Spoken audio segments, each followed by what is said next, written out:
it may look like I've got quite a few projects or businesses that are going on.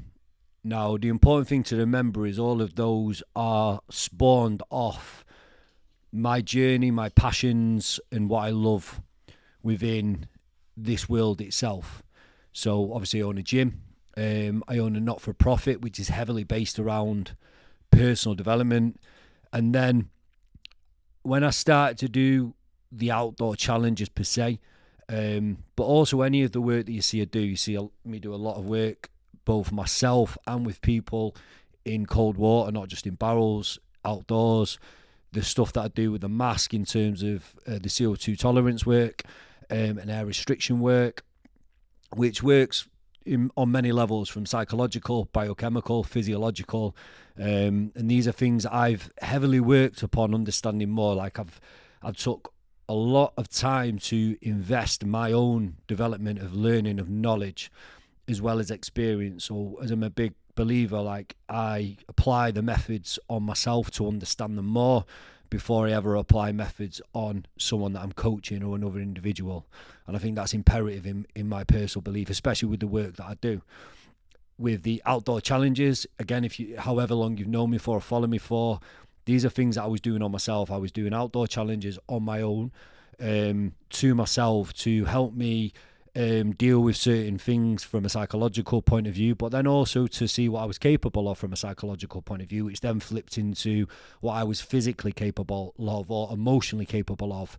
And that's where I started to understand the all interlink. So from a psychological level, from my mind and my brain, to a biochemical level, what was going on within my body in terms of my nervous system, could I learn to calm that down or to even utilize it? I mean, when we talk about fight or flight, we're always talking about down regulation and coming out with fight and flight and kind of going into kind of like a safe mode, a calm mode. But realistically, fight or flight is a superhuman power if utilized and understood. So if utilized in the right times, it can actually bring something out in you that's fairly superhuman because of what it's doing within the body, the hormones it's releasing, the adrenaline that it's releasing, and what it then creates the capability for your body to do, and also your mind to do as well.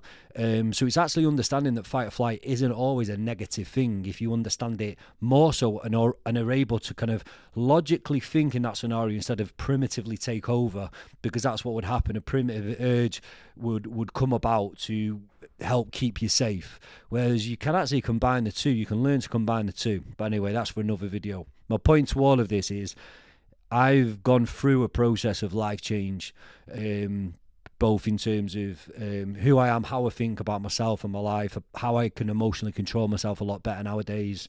My behaviours and the things that I'm doing for myself and my life are completely transitioned. But the big part of that was through the cold, through the breath and through training, those three key elements. And then understanding more about my mind and my body and how to utilise them to their full capability and also to deal with negative issues a lot better. And that kind of formed the whole process of Adapt and Evolve. Like, Adapt and Evolve became about because, and this is the truth, like, we are all going to evolve. Evolution is just a fucking continuing process. Okay, human evolution will continue to go. What I've come to believe though is, like, we can choose how we adapt. Okay, and that will in essence choose how we evolve. So we adapt through putting ourselves in circumstances, or even if we don't put ourselves in, we may just come into an environment that causes us to adapt. But it's like, is it adapting you? So if you're going to the pub all the time, you're adapting, but you're adapting to be able to handle the amount of alcohol you're drinking. If you are smashing in drugs, yes, you are going to adapt, but you're going to adapt to the amount of drugs you can handle, to the point it destroys you, kills you, or you just become heavily addicted, or you can just kind of maintain taking drugs and drinking. Absolutely spot on. But again, from a long-term perspective, like, how much is that going to continue to benefit you before it has quite severe side effects or health issues? And I'm not here to preach by any means. I've lived the drug world. I've lived the drink world. I've lived the partying world. I've lived the depressed, down, wanting to take my life world. I've seen those sides. I've also seen the flip sides. It's not for me to judge. It's just for me to show there is a different path. If you saw my story last night, it was heavily around guidance. And all I'm saying is, like, understand who you're getting guidance from. There's a lot of people out there giving guidance, but remember, someone can take you down the wrong path, but it's not their fault. You decided to follow them down that path. So it's easy to blame other people rather than blaming yourself. Do some work, understand them, follow them, look at them. Are they living what they're talking? Yeah, do you truly believe that what they are trying to coach you or teach you or show you is what they are living, or they have had experience within to truly validate what they're trying to then coach you? That's the work that's put on you. It's your responsibility to do that. So anyone that is having guidance off me, I hope has done that journey. And if they haven't, that's how honestly I'm going to work with people. Like, there is a level, and that's where A&E is slowly adapting into. And my point kind of being with that is, I think I'm not a huge fan of kind of one-off sessions. Yes, I've delivered them before, but for me, if anyone's ever done a cold session with me before, a breath session, it's like, what's kind of like the main reason that you've come? And if something negative's happening within their life at this minute in time, I'm like, right, okay, so I'm going to take you through a process now that's probably going to make you feel good. Okay, it's going to give you an emotional state change to make you feel good. Some mental clarity, perhaps. But after you go away from me, 24 hours later, your life is still going to be your life. So as I said last night in a workshop, we can use forms of escapism. Good forms: cold, exercise, breath, getting out for a walk, getting out with friends. Escapism also could be drinking heavily, taking drugs heavily, okay? But what are we escaping from? So once that's ended, once the cold has ended, once the breath is ended, once the training session's ended, once the drugs are starting to worn off and you're coming down, once the alcohol is starting to come out of the system, our life is still our life. So although these are all tools, things we can utilize to help change our state, because that's what drugs and alcohol do, the same thing. They make us feel good within the moment. They numb certain aspects and make us feel good for other reasons, okay? Different, again, hormones and biochemical releases within the body and within the brain to make us feel good within the moment. But then if we're not addressing the stimulus, the trigger, the aspect within life that is making or causing us to feel negativity or causing us to feel lost or to have a lack of purpose or direction or whatever reason it may be that potentially you're watching this video, that's what I would say you need to work on, because that's the key element, because that's what you're always going back to. You are always going back to you in your life. You're always going back to you in your head. You're always going back to living within you, okay? So it's until you take more control of that through self-awareness, okay, through reflection, and then through applying and understanding a strategy of just your life. Like, how is my life right now?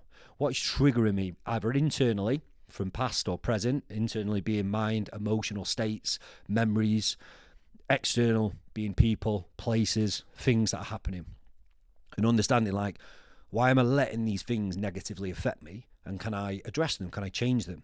Now, all of that for me is personal development work. So when I talk about personal development, that is it in essence. But then when we use elements like cold, like CO2 tolerance training with the masks, pressure work basically, and some of the active work we do, including the breath and training, physical training, and it's always been labelled as resilience. And yes, it's resilience to a degree, but what I'm trying to coach people is to be able to handle stress within life better, okay? Because as I've seen in so many videos, like, life is life. There's always going to be fucking negativity. There is always going to be negativity within life. Something is going to fucking hit us no matter what. And as a coach, my job is not to kind of enable your life never to experience negativity. It's to be real with you, to say negativity is going to come, but what a power to be able to have when negativity comes, to be able to take it and not let it take you down, to actually be able to handle stress better, to handle workload better, to handle a negative situation better. Like, that's the gift that I try to give people, which is why I'm not against negativity. It's like, I'm not against pain. Like, these are actual things that can really help you within life if you don't run from them, hide from them, or escape from them. Actually embrace them and say, what can I learn from this? How can this strengthen me as a human? Okay, how can I adapt from this and evolve from this to be a stronger individual, internally and externally? So a lot of the external stuff that I use with people, again, it's pressure. It's enabling you to start to handle a higher level of pressure, which has a knock-on effect over then to life, because that's exactly what's happened to myself. The more I've put myself into these circumstances and pushed my mind and body to these levels, but in a manner where I've understood the developmental process, my life on the flip of that has become so much better, and I've become so much calmer in extreme situations, in situations I used to be triggered and reacting. Okay, I've become so much more relaxed in nature. Belief within myself was built. I've become more proactive and productive, more self-confident in terms of belief and what's possible for myself and my life. All of this has a complete roll-on effect and combination effect to enable you to be someone who can handle stresses of life better. Because again, I believe that's a good thing. Like, I apply a lot of stress. I high expectations of myself in life right now. And it continues to add and add and add. I'm not trying to subtract. I'm not trying to make my life simpler by taking things away. Because it's like, well, actually, I'm 40 now. And I've got a shitload that I still want to complete and achieve and have within my life. I don't want to take fucking shit away and simplify it. I'm adding shit in and understanding how, as a man, Ben, I can actually handle all of this to a degree that it's not negative stress. It's stress that I can handle. It's stress that I can look at and say, that's fine. I've got ways to deal with this, and it's working, it's progressing, it's moving forward. I can handle this pressure.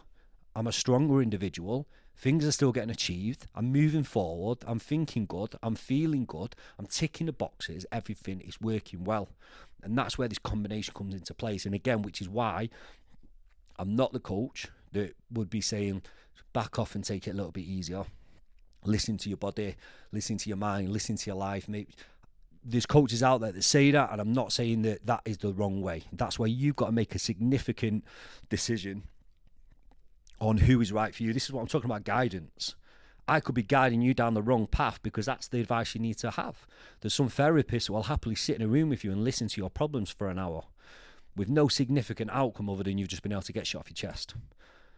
That's not for me, but it is for other people. That really helps other people. For me, as a coach, man, I don't want to hear fucking issues for an hour with no proactive outcome. And for the individual, like, what the fuck have they just done? Just chat shit for a fucking hour about the problems. Someone's going to have a different take on that and fucking hate on me. On the flip of that, that's just my take. I'm not against listening to issues, concerns, worries, things that are going on, but there's no proactive outcome from it. That's where I start to struggle a little bit. It's like, come on, like, what are we doing then moving forward?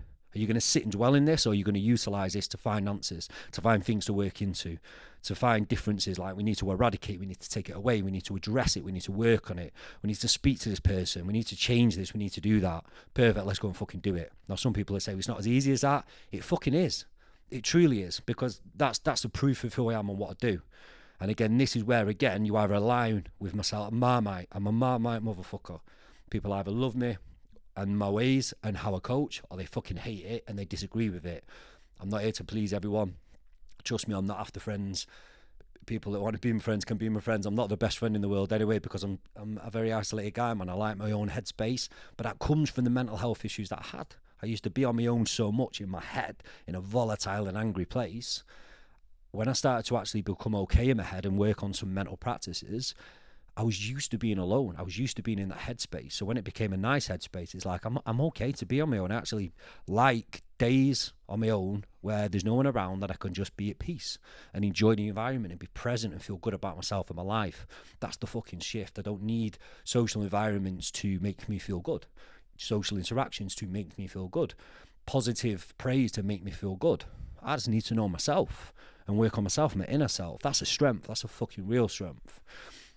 In essence to this video, guys, I've built something out within A&E, so it's not one-off challenges anymore. It's not one-off cold sessions, breath sessions, CO2 tolerance sessions.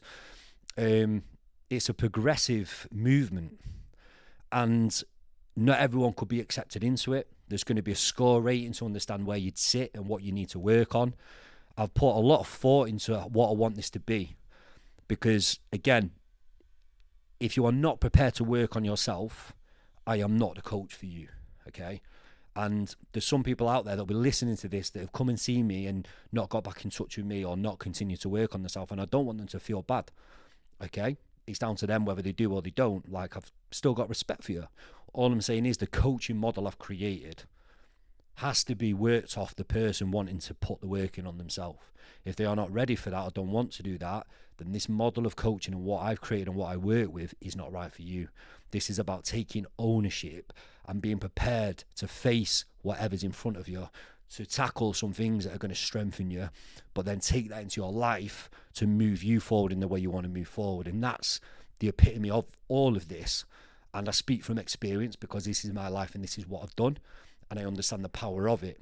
But I've gone away from one-off sessions for that reason alone, because I can work with someone, see a transformation within the session, and then they go away and nothing is applied, nothing is continued. And I can't hold your hand. I can't hold someone's hand through life.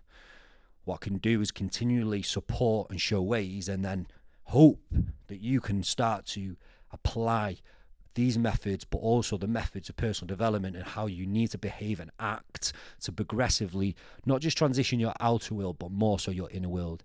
How you think, how you feel, which then in turn generally creates how we behave, the decisions we make. So there's going to be more information coming around this. There's nothing being dropped right now, nothing coming out. I just want to start to give a little bit more information around what Adapt and Evolve is, the methods that I use, the reasoning behind it, which is so important, and the backstory for myself, because that's where this is grown from. This is all grown from experience. This is all grown from my own personal study and learnings, and is now created something that I truly believe in, significant for life change, whether negative to positive or just in a good place and want to see what levels you can take your life and body to. A&E is a fucking movement that's about to be dropped.